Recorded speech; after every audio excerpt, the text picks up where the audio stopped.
So much of being gifted is the social and emotional part. We set the bar a little low in order to pull from the bottom, but when it comes to our brightest, we kind of leave them hanging sometimes. One of the bigger challenges is parents who are very convinced their child should be qualified as GT. It is difficult for parents to understand sometimes that your child is getting what they need in the classroom. It's a prescriptive need. And if you put a child in there, just like if you give a child medicine that they don't need, it does more harm than good. The best thing that I ever did for myself when it came to teaching AP classroom was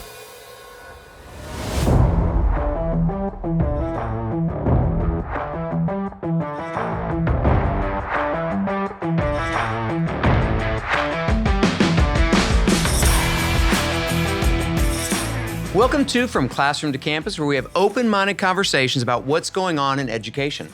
We love to shine a light on the movers, shakers, and curriculum makers, turning classrooms into launch pads for success. Today, we're diving into one of my very, very favorite topics, advanced academics. GT and AP, those acronyms might excite you or send you Googling, but behind them are real programs and real people making college readiness more intentional, accessible, and even fun. I'm your host, Philip Bates. Keeping me in line, as always, is our show's producer, Megan Blessing. Hello, Megan. Hello, Philip.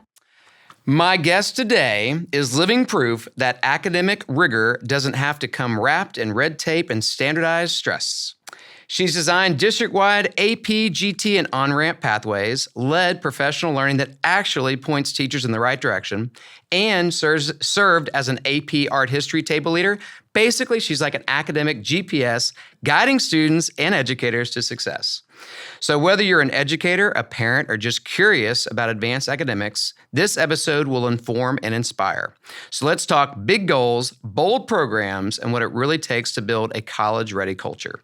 Joining me today is the Executive Director of Advanced Academics for Carrollton Farmers Branch ISD, Stacy Carroll. well, hello. Hello, Stacy. That was a mighty fine introduction there. Well, I appreciate that. Appreciate it. Well, we're going to dive into AP. We're going to dive into GT. But before we do that, we're going to dive into our bowl here and play a little hook, line, and thinker. All right.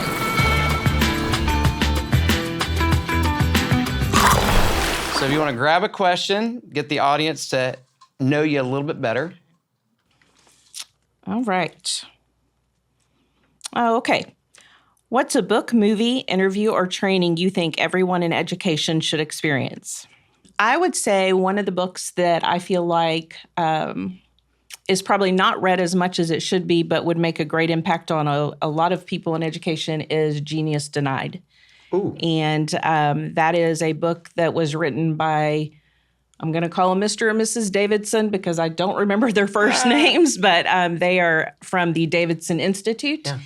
And the whole conversation of the book is really how American school systems don't always do what's best for our brightest kids. Yeah. We set the bar a little low in order to pull from the bottom, but when it comes to our brightest, we kind of leave them hanging sometimes. And they discuss what kind of effect that could have on our future. Yeah. And so kind of falls into my wheelhouse, and it's something that I'm extremely passionate about. So that book definitely affected some of my practices and affected the way I thought about what all students deserve. Yeah, that's great. If you could redesign high school education, what's one major change you would make? I think that if I could redesign education, I would definitely put more PBL in it, project-based learning. I know a lot of districts and a lot of schools do some of that anyway, but I really think that having students work with interdisciplinary curriculum and project, topics where they can really engage in what it's like to put education to real-world experiences across all disciplines, where students that have creativity can put in their creativity, looking at real-world problems, how to build a building or how to create a tour company or something where they can see a product at the end of it where they're not thinking about the learning and the aspect. It's not, oh, I'm learning math here, I'm learning English here, I'm learning history here, and it's all separated. Integrated. Absolutely, absolutely. Yeah, PBL to me has come a long way. Mm-hmm. And I think the choice, the student choice, about it is really, really good. So yeah, I think hopefully that trend will continue in education, more and more PBL stuff. Yeah. And I know it's big in GT. Absolutely. And I think, we're so focused on student engagement, and that is absolutely, probably the easiest way to keep students engaged is to give them something where they do have that voice and they have that choice to use their passions to learn. So Okay. Great. All right, we're going All right, for last 3. question. Yep. All right. This one's going to say I won $1 million, right? Absolutely. Okay. If you had to teach a class on something totally unrelated to your job, what would it be?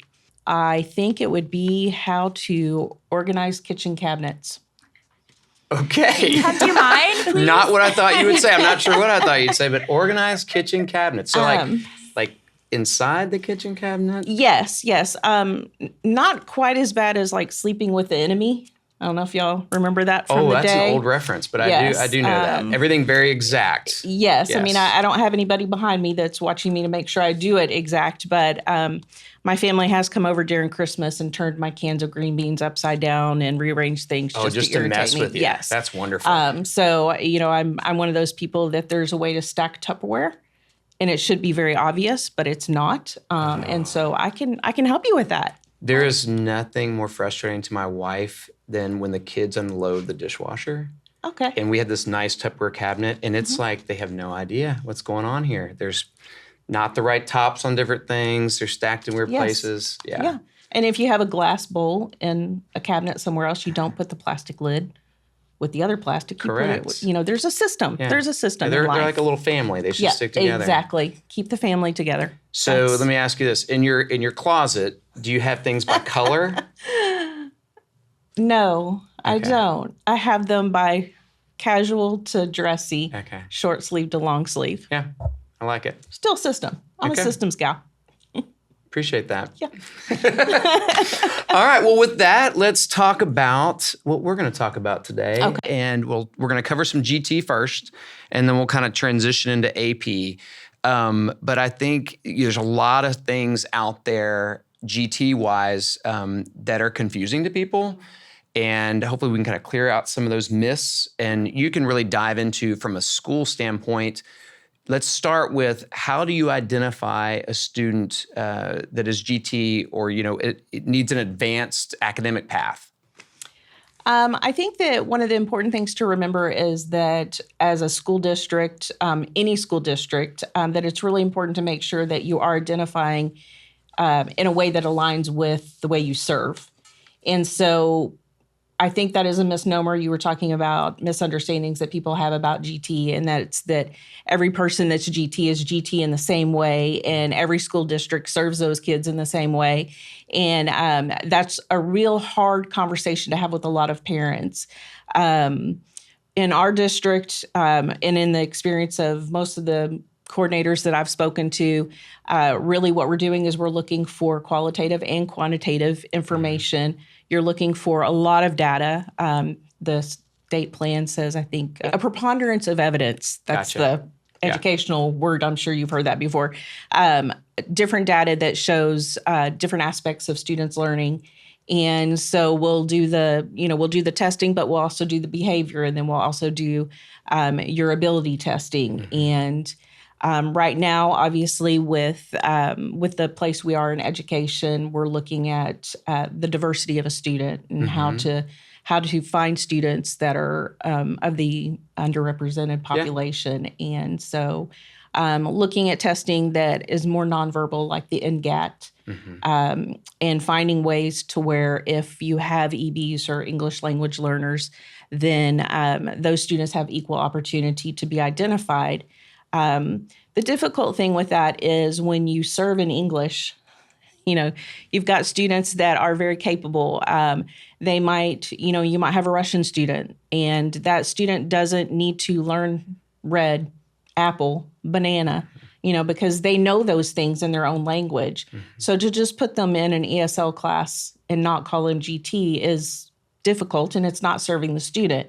But at the same time, if you qualify a student, or if you say that they need services, then you have to be able to serve them. And if they don't have the language, you've got to find that bridge to get across how you're going to support that student.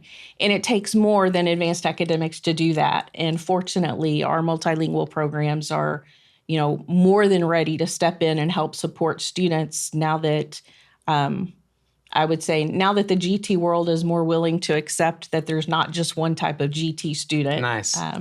So they might support that particular student's needs, maybe not in through GT, but because they feel like they might be heading that direction or approaching GT just as they get their English acquisition skills down. Is that?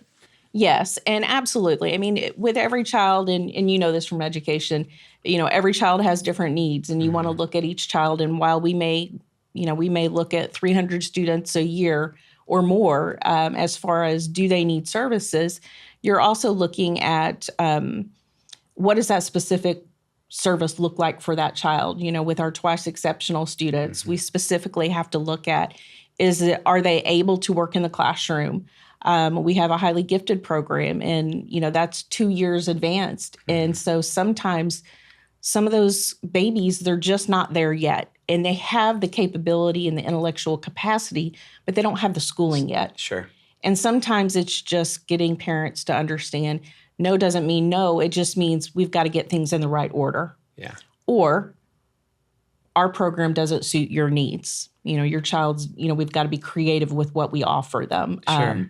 We've in the past had departments that unknowingly kind of worked against each other. You could be in dual language, but you couldn't be in GT because you had to pick one or the other. Well, a child needs both of those services, or they want both of those services. And so we've had to be more creative with how we serve, having dual language teachers, no depth and complexity, or offering different ways to differentiate with choice boards, things like that, where kids don't necessarily have to be in a GT class. To have services to support their GT. Yeah. So what's the youngest age that you guys identify students?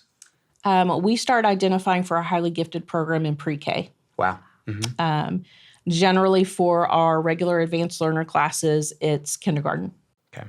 And what's the oldest? We will go all the way through high school.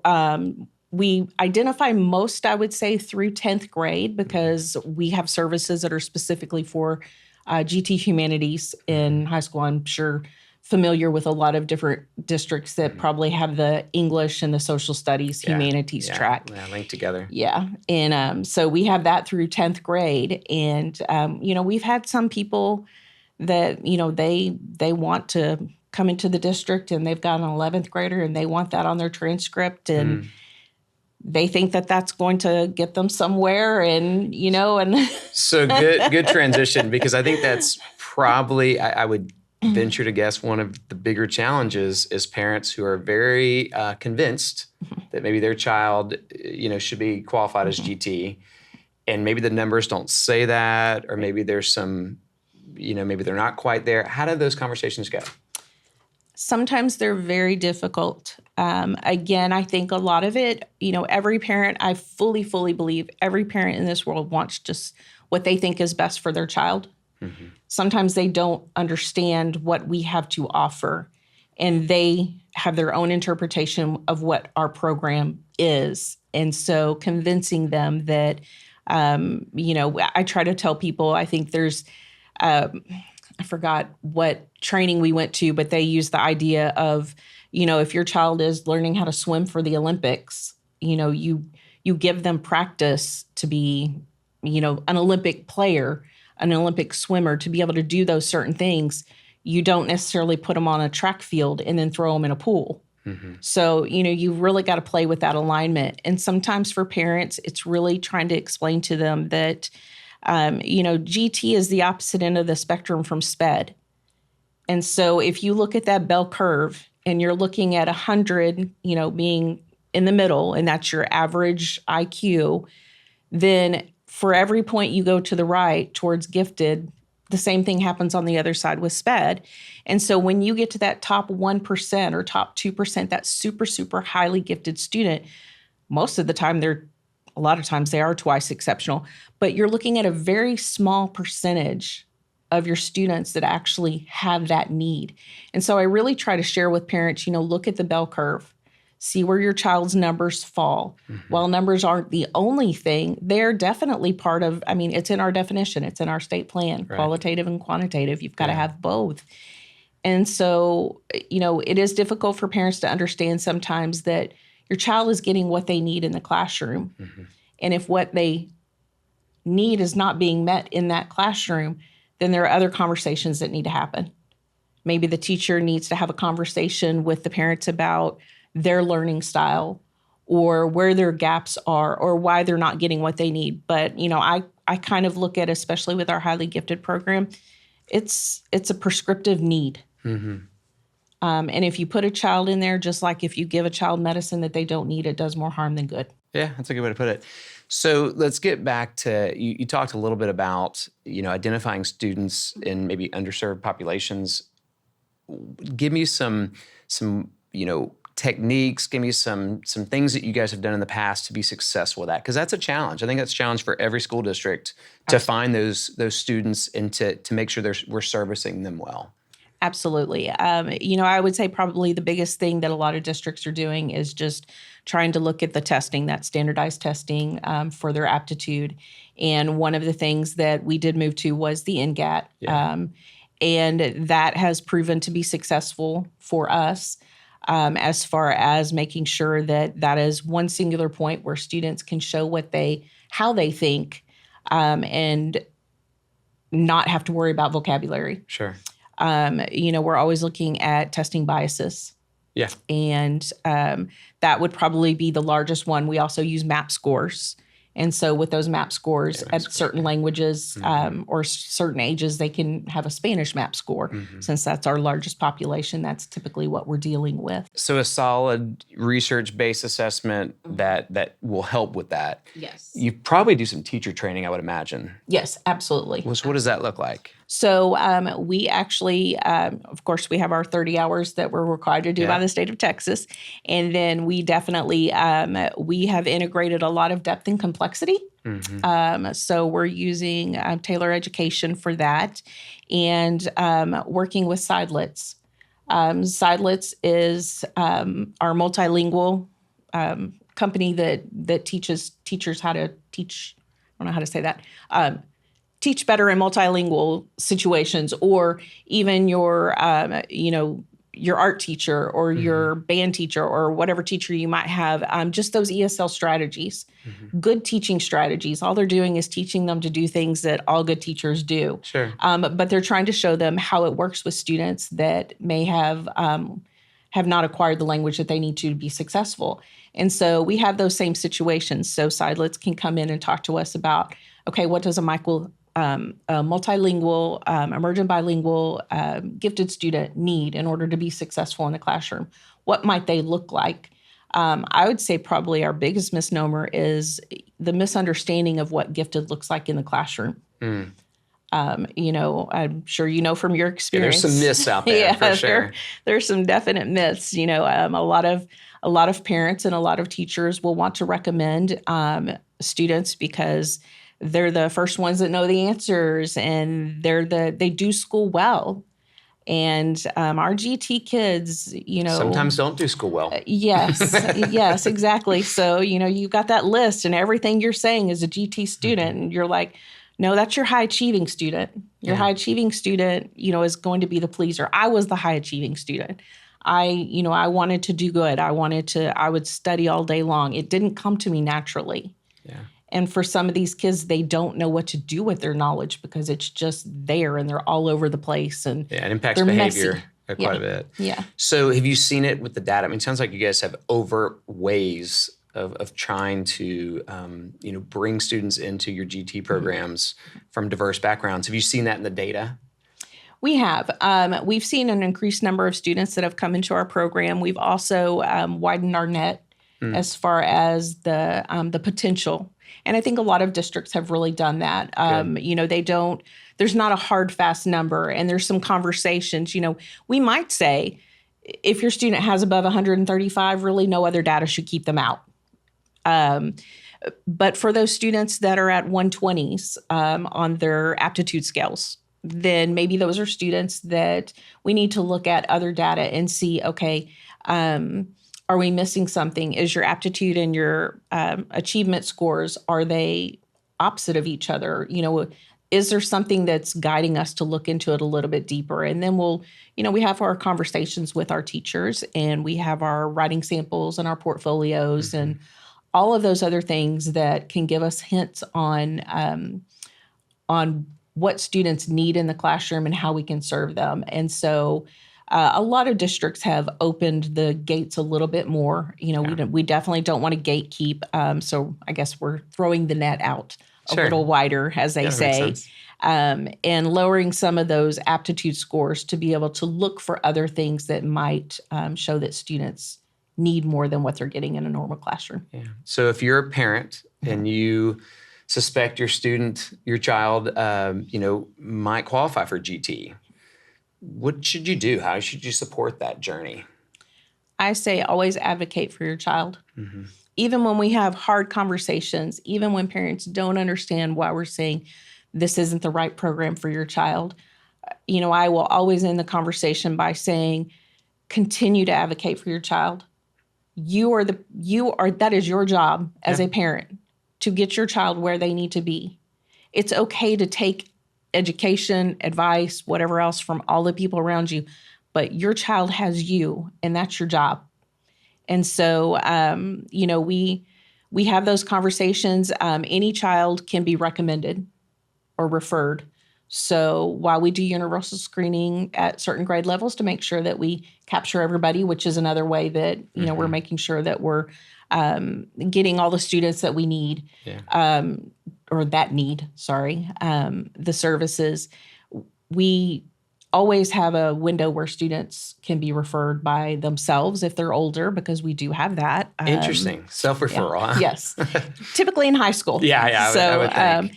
And sometimes a little misguided. Sometimes they just want to be in there with their friends. Sure. But hey, if you want to be there with your friends and work really, really hard, go for it. Yeah, but parents, teachers, counselors, they all have input and can all refer the child. So most districts obviously serve elementary students GT-wise by pullout, correct? A lot of them do. Okay. We do not. Interesting. Okay. How do you guys support? We have always, since I have been around, it's been a long time, we've done cluster grouping. Okay. A lot of districts. Which means place them in the same class. Absolutely. Gotcha. Mm-hmm. Yes. Okay. So there is a way to cluster group. Really what you're doing is you're trying to make sure that no child is sitting in a classroom by themselves. So if, you define what a group is. So if you have 3 students, then they have an opportunity to work with students that learn like them. And that fulfills the state plan as well, which says you must have time to work with GT students. Makes sense. So in a cluster grouping classroom, they would have 3 to 4 students that at certain times they could work together, but then other times they would be working with the teacher. Pull out. And a lot of people are doing different modifications. Budget is driving a lot of that. A lot of people are pulling out of pullouts because it takes extra staff. Yeah. They'll do it once a week. Maybe they'll do a rotation where you're in a cluster group classroom, but then maybe once a month, all the first graders go and do something in a pull-out program. Yeah. So people are having to get creative. Yes, absolutely. So that's elementary. Mm-hmm. Now we're moving to, you're GT qualified as a student. You move into junior high. What does that look like? It's very difficult. I mean, serving GT students or advanced learners in secondary is, I've not met a person that feels like they have it figured out yet. We spend a lot of time at TAGT with other coordinators and other directors, and secondary is always kind of the struggle. There's honors, there's pre-AP, and then AP. Yes. How do you feel about that pathway? Well, we started serving with humanities, as I discussed before, and then we in our district started identifying for math, ELA, or both. Math came along a little later, so they don't get their own class. They do cluster grouping in that. But then we have TEA has their advanced math program now, so that kind of fulfills that. So in our district, we still have our humanities track where our English and social studies are kind of sort of related. And then in high school, they have that in 6th, 7th, 8th, 9th, and 10th. And then we serve through AP. Now, I have my feelings about that. Sure. Everybody does it. Most secondary, I would venture to say 99% of all districts use AP, UT on-ramps in honors classes to serve. Is there a way in a perfect world for you to support a student, a GT student, in a pre-AP, AP class?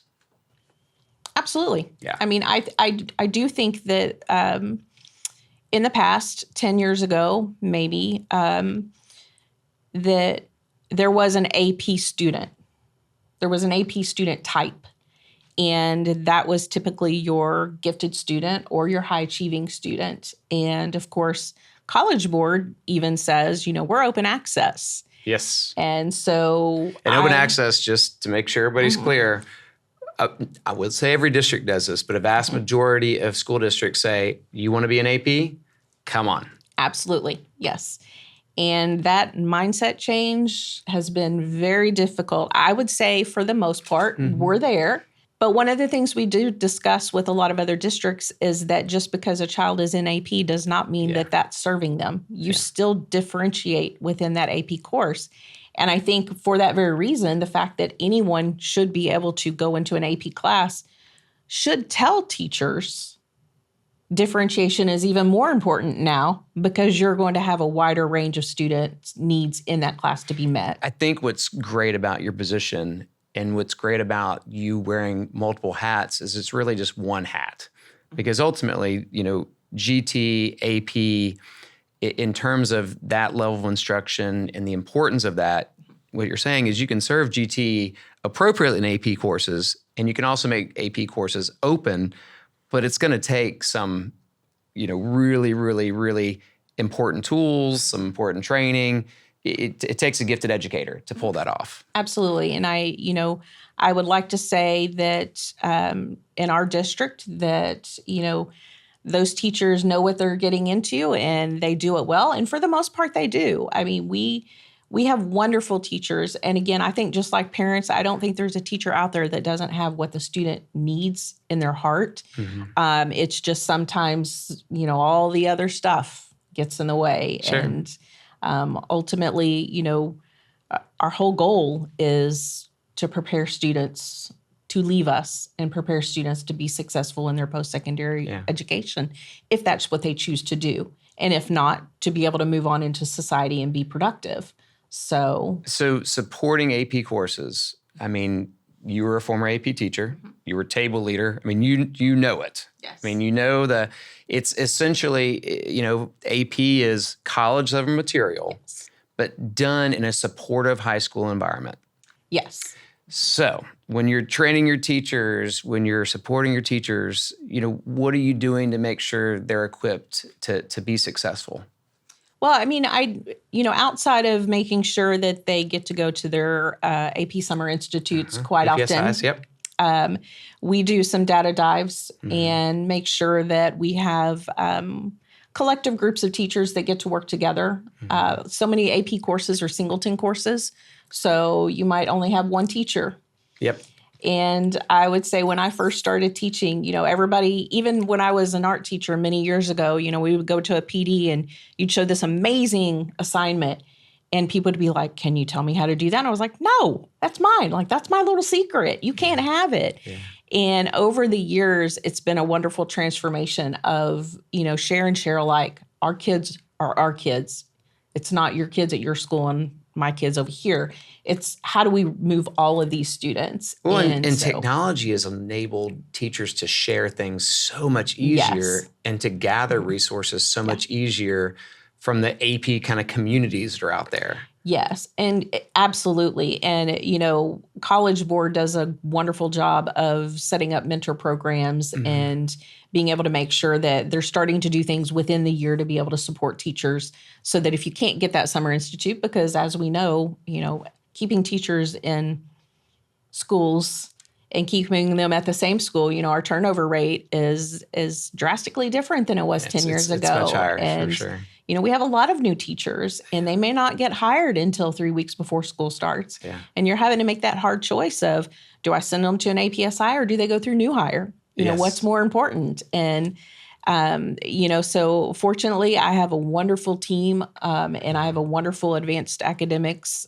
secondary GT specialist, and she will help support that teacher all the way through, and then she'll get her hooked up with the content directors, and we'll make sure that we get them the training that they need and the support that they need to be able to get the kids what they need, which is our ultimate goal. Yeah, and I think, training's important, supporting new AP teachers are super important. But if we go into like the tools for AP teachers, and I've got a team that builds AP tools, and I would say one of our biggest challenges is to make sure that that particular teacher has everything they need for every student that might kind of come through their door. What do the perfect tools look like for you, AP-wise? Oh, that's a hard question. I taught AP Art History, and when I taught it, it was before they had the 250 group of, artworks. It was, here's the Jansen book of 800 pages. When you show up on the test, good luck. We literally started at prehistoric, and we tried to end yesterday. And it was good luck figuring out what was going to be on the test. And, now they have such good tools that, companies like UWorld provide an AP classroom. And they have, we have tutoring sessions, and we have study groups, and we have all sorts of supports that you can do, because it's something that you can do on group chats and those types of conversations. And I think that students are much better supported now than they have been in the past because of that.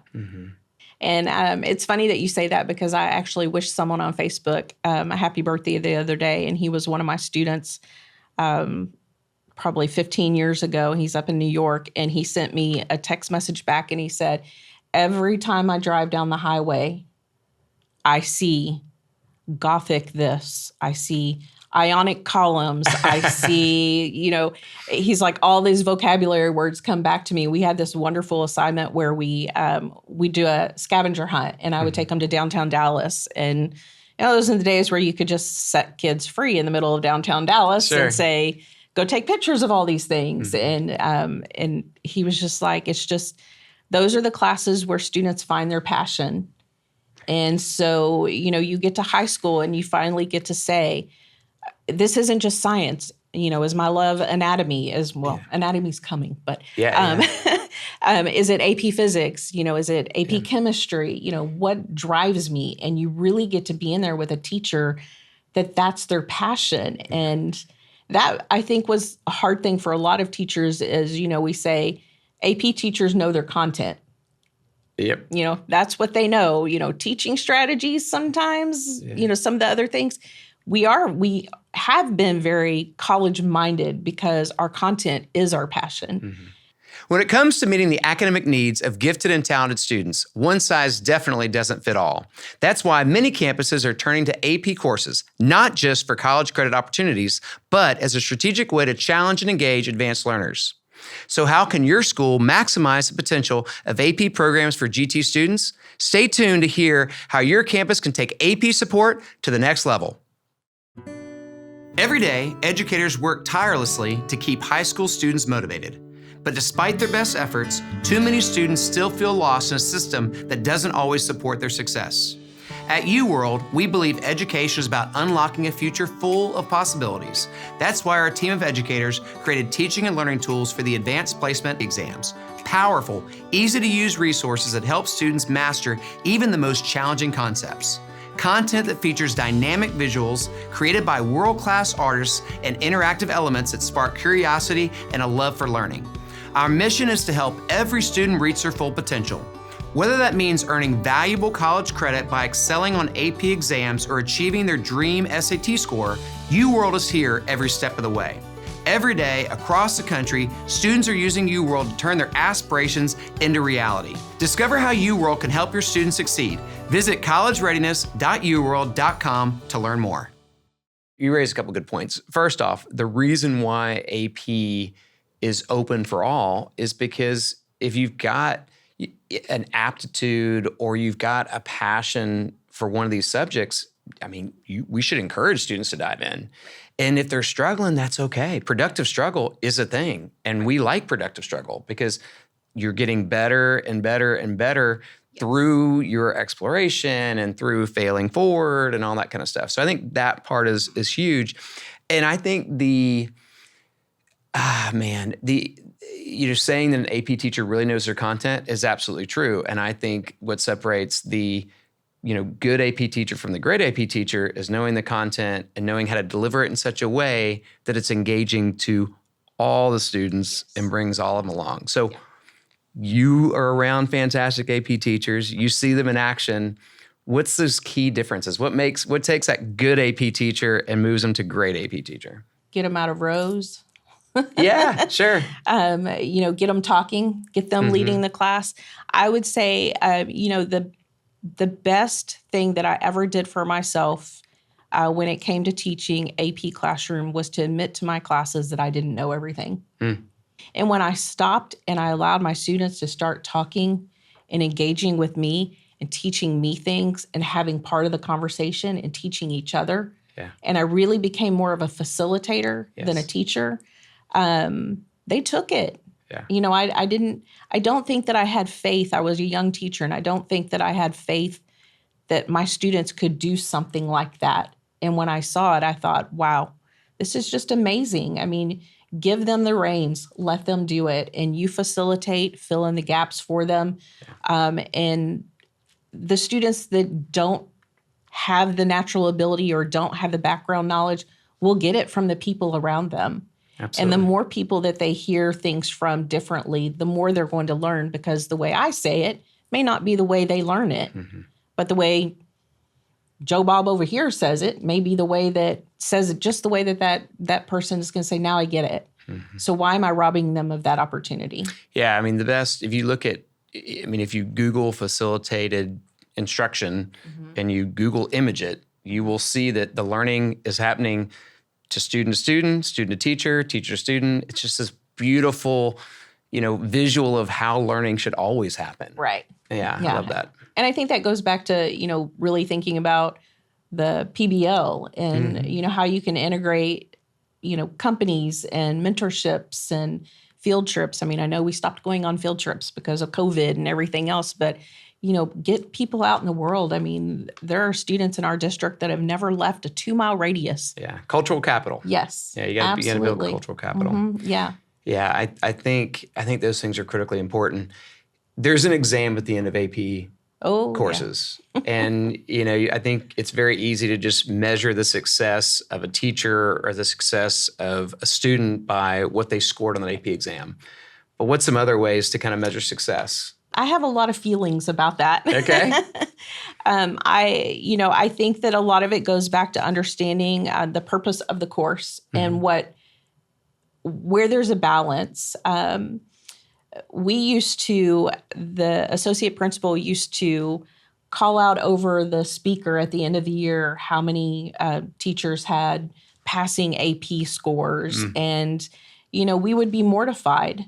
For a couple of reasons. One of the reasons being that, for one person, they're calling a passing score a 3, and maybe nationwide, the average score for that test across the whole nation was 2.21, right. And so you're still maybe above the state average, but, you're getting dinged in front of the whole district. But for me, we're moving kids forward.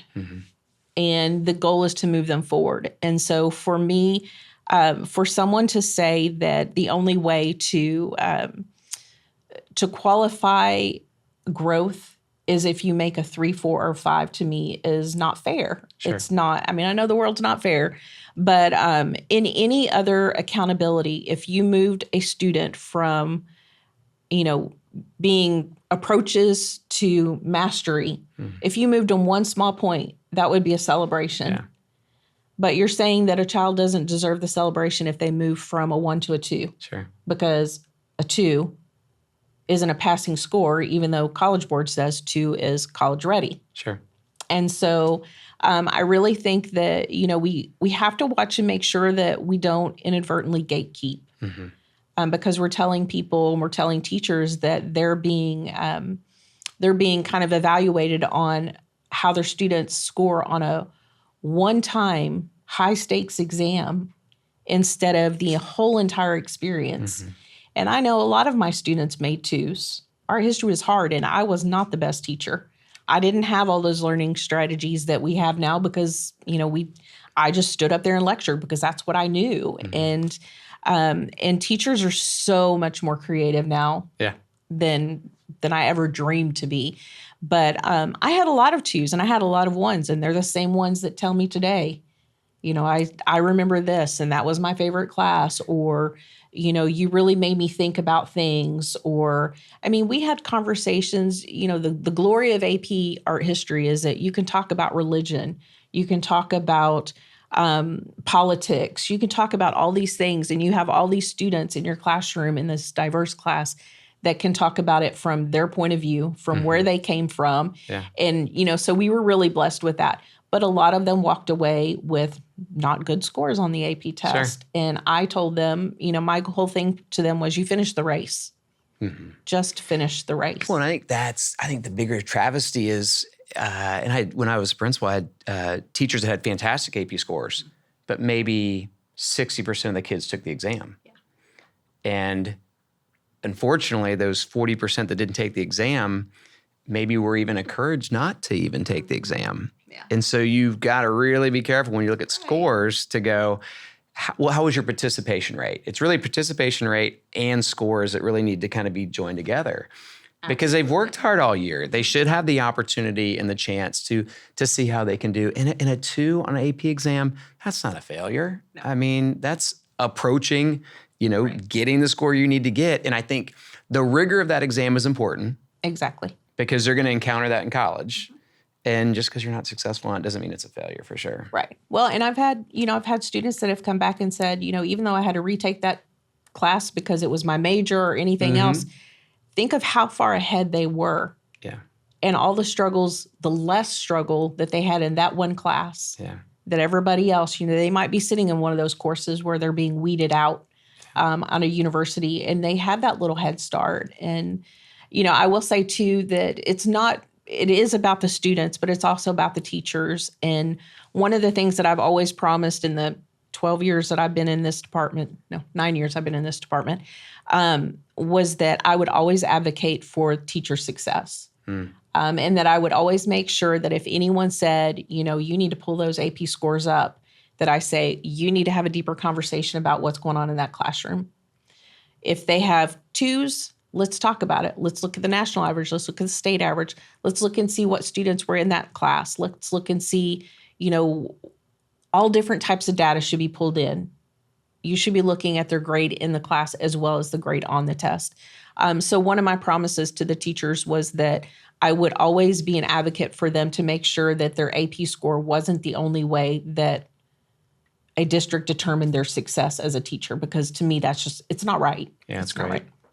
I think teachers' passions have not, diminished at all. I think teachers are just as passionate. I think the challenges that teachers face have mounted and mounted, but I also think that, as they learn to navigate, the challenges, I think we're seeing some very innovative, exciting things out there. And I think you talked about it earlier, they're sharing those things more effectively. And I think that's important. I guess the thing that drives me is making sure that all students have equal opportunity. And that has been my goal all along. Having a child tell me, or a student tell me, that they can't go to college because of this reason, or they can't go to college because they don't have money, or whatever reason it is, that has almost been my sole purpose for the last 9 years to say, don't say that. Sit down. Let's talk about it. What do you need? You can do hard things. Yeah. I have one of my colleagues that every time we leave the office and we're like, okay, see you later. She's like, do your best. And that's kind of her motto every day. And it's stuck with me because that's what she told her students every day. And I know it meant the world for them to have someone, that little bit of advocacy, Sure. And belief in someone, instead of saying, no, we can't do that because we don't have the money. No, we can't do that because you can't make the scores. Or why would you pick that degree? Yeah. Let kids determine their own history. Sure. They're going to get out there and they're going to do what they want to do. Support them. Yeah. Let them decide they want to be a biologist, a marine biologist. Yeah. Why not? Why not? Let them do something they love. When I was teaching, I had my first principal. Great guy, and he stood up at a staff meeting one time and he said, hey, you never know when you're going to make a difference in a child's life. Mm-hmm. And we all took it as a positive, like, oh my gosh, we're making positive differences in students' lives. And he actually went the other way and he said, no, you never know when you're going to say something that's not going to be positive and not taken the right way and is really going to put that student on a really negative path. Mm-hmm. And be mindful of that. Mm-hmm. And make sure we're focusing on having a positive influence and saying things like do your best and saying all those things. Because, everything that comes out of your mouth, students hear. Right. For better or for worse. Right. Absolutely. And, we don't know the baggage they carry. Absolutely. Our job is to take them where they are every day and move them forward and give them opportunity and love them. It breaks my heart to know the stories that some of these students, the fact they show up. Yeah, pretty amazing. Amazes me every day for some of these students with the things they carry on their shoulders. Yeah. And some of them are the most driven. Yeah. They'll be the ones that are taking the 6 AP classes, and that's, they're using their own pain and they're using their own story to push them to make a change for their life. Sure. And who wouldn't want to support that for them? Yeah. Who wouldn't want to give them a chance to make their life better? Absolutely. Yeah. It is a privilege. So Megan, any education acronyms that we threw out that you're like, I have no idea what you guys are talking about? Yes. First of all, she's got a couple. Hey, at least we're not talking about SPED because we could really throw out some there. He always reads my mind. I don't know how he does it. First of all, I love your passion. Oh, thank you. You touched my heart. Thank you. Brought some tears to my eyes. Secondly, this would really help me. What are the exact differences between gifted and talented, AP and honors, and how do they overlap? How do you decide which students are in which courses? I just want to be clear once and for all, because I think gifted and talented can be in AP, but can AP be in gifted and talented? I think so. And then what about honors? Are those honors students gifted and talented? If you could explain that to me, I would be forever grateful. Okay, so I'll start, and then you can chime in if I kind of go rogue. Gifted and talented is the big umbrella. So it's students that show that they need more than what a normal classroom curriculum will give them. The way you can get that is sometimes through taking honors courses or AP courses. So AP and honors is how you serve a gifted student. It's great. Got it. And so you decide who's gifted and talented through testing, it sounded like. When does that testing happen? Is it done once per year or by grade? School districts do all sorts of different types of testing scenarios. Sometimes we continuously test. Obviously, if someone moves into our district and they've been identified, we test them right off to make sure we can schedule them properly. So that you don't become just an ultimate testing machine, we have testing windows.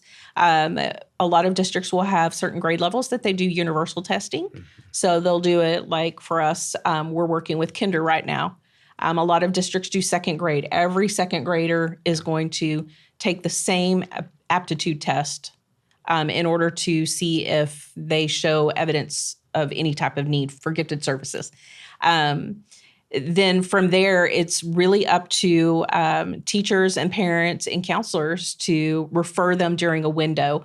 By the time that happens, you go out, you're testing kiddos, you come back, you have to go over the portfolios, you've got to have the committee meeting in order to determine if there's a need for it, and then the student begins services. So sometimes that happens all within the same year. Sometimes it happens in one year and they don't receive services until the next year. But a lot of districts have at least 2 different seasons of looking at students to make sure that they're being placed properly, just so that they can get what they need.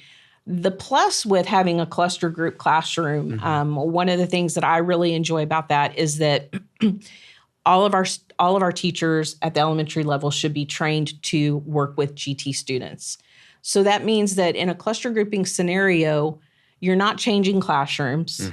And because all those teachers are trained, a lot of times we'll have parents that come back and say, hey, I missed the window, so now my child can't be served for a whole other year. Well, that's not right. And it's not. I mean, why would you make your child wait to be served for a whole other year? They're not getting what they need. However, in a cluster group classroom, that teacher's been trained so they can go ahead and provide them services. And it doesn't have anything to do with the label. I mean, you would say, I don't know what number would be, but maybe 90% of students who are going to be, qualify for GT are going to do it probably by 3rd grade, 4th grade? You would hope. You would hope, yeah. I would say, and I think I could be wrong. There may be someone who will call me up tomorrow and say, Stacy, that was wrong. And, they'll just bash us in the comments. Yeah, and I'll be okay. like, you're right. You're right. The GT gods will come down on me. 2nd, 3rd grade is ideal. Kind of the golden window of. Yeah, because don't they say that that's when you're reading and you're all the things come together. Yep. And so they start getting their superpowers. Yeah, and I do. Yes, and I do honestly think that that's why a lot of districts do universal screening at 2nd grade. Yeah, I think so too. And we'll capture them whenever. But that's the sooner the better. Yeah, the sooner the better. For sure. We don't want to waste any bright minds. We need all the ones we can get. Okay, I have 2 more questions. All right, Okay. Megan. Okay, my next question is, what is your favorite story of a student in your gifted and talented program? Like, did you see somebody that ever came out from that you wouldn't expect to be in gifted and talented that all of a sudden showed aptitude, and what was their story? And I think for me, it's a little bit, I guess, I don't know. That's a hard question for me because I see a lot of students that just, when they get in the right place, they blossom. And so we had, I think probably one of my most, I guess, heartfelt stories, I'm kind of trying to put it together in my head while I'm thinking, is deals with a twice exceptional child. And because a lot of times when students come into our district and we identify for our highly gifted program, out of district and in pre-K, sometimes they will come through our doors and not through the SPED doors. And so, and sometimes we know that sometimes students who need special services are, parents don't recognize that, or they don't want to recognize that for whatever reason. And so if they come through our door and we don't know that they have other needs, and from our screening, we determine, okay, this child is ready to go into this highly gifted program. And then we plop them down at a campus, and all of a sudden, all these other behaviors and that are associated with being unidentified for special services start coming up. And we had a young child who he could just not do school. He needed to move. But a lot of these parents, I mean, they come from across the United States. They come from other districts. You're talking people move into, they're moving. And you've now put this child into a program that, is not fit for them at this time. And so after about 6 months, they moved him out and put him back at another campus and just gave him just what he needed, just time. Yeah. Sometimes they just need time. And once they did that, we came back the next year and rescreened him again. and put him back into the program, and he has just blossomed. He's made friends. He's able to communicate in ways that he's parts of groups. And when you see a child find a fit, when you see them be able to, especially when they're 2 to 3 years advanced, you're not talking about just advanced learners that are, just need honors courses. You're talking about students in kindergarten who are learning, second and third grade math. Mm-hmm. And you find other students that love learning as much as them. It really, it makes your heart happy. We started doing Baylor Tip this year, and we had a study session, and it was just hilarious to watch. You would have never believed how much fun these boys had geeking out over who got the right math question and who, and it's just silly things about just finding your tribe. Mm-hmm. And helping students find that tribe, because so much of, and we didn't talk about this, but so much of being gifted is the social and emotional part. It's feeling different. It's not being able to fit in a normal scenario. It's not being able to, have those friends or that close relationship because you're asynchronous development, and, you're way up here in your brain, and emotionally you're down here and you're a hot mess, and your parents may not know or even understand about that asynchronicity. And so it's just when you give a child an opportunity to have a place to grow with people that understand them and believe in them, and teachers that know how to guide them and understand their weirdness, kind of their quirkiness. It's amazing what they can do. And so that just whole tangent. No, that's great. Your one question. Sorry. No, in twice gifted, you're pretty. We clear on what that is and stuff. Yes, Philip. Okay, just checking. I mean, it's wonderful that the student came back. Yes. Mm-hmm. And whether or not it was services that had clicked for them or support that had clicked. Right. And I think a lot of it was, we've started looking at special services and how they do name and need conversations. Yeah. And they have ARDs. We have our committees that determine placement. They're modeled after special services and special ed, but we're not taken quite as seriously, and so I think that when our special service department started saying, hey, let's have a name and need conversation, we started thinking, wow, this is really it. We're really going to sit in this room and we're going to talk about one kid, and we're going to brainstorm, and there's going to be 15 people at this table talking about what this one kid needs. And we did. And I walked away and I thought, wow. Powerful. What kind of world would this be if we could give that same attention to every single child and help them grow and give them just like that personalized? I mean, if we could give gifted students IEPs, mm-hmm. They might get served a lot better. IEP, individual education plan. Yes. Thank you, Philip. Megan, good questions. You got anything else? Nope, that's it. It was awesome. I'm not sure I really Stacy. answered all of your questions. I just kind of took them and went, but. Hey, that's okay. Did. Okay. Thank you. Thank you. I appreciate your service and everything you do to support students and teachers and parents. I think it's wonderful. Thank you. I have loved it for the time that I've been here, and it just, sending kids into the world, that's our job, and that's, someone's got to do it, and God love all the people out there that want to do it, because it's a hard road to hoe, and they do it well, and whatever we can do to support them, that's what we're here for. So fantastic. All right, guys, thanks so much for joining us today. Had a great conversation, learned a little bit about GT, learned some great stuff about AP. We really appreciate you tuning in and watching. The opinions expressed by our guests and hosts are their own and do not necessarily reflect the views from Classroom to Campus, UWorld, or its affiliates. You can find us on Spotify, Apple, YouTube, or wherever you get your podcasts. Please remember to subscribe and leave a 5-star rating. That really helps us out. Thank you so much.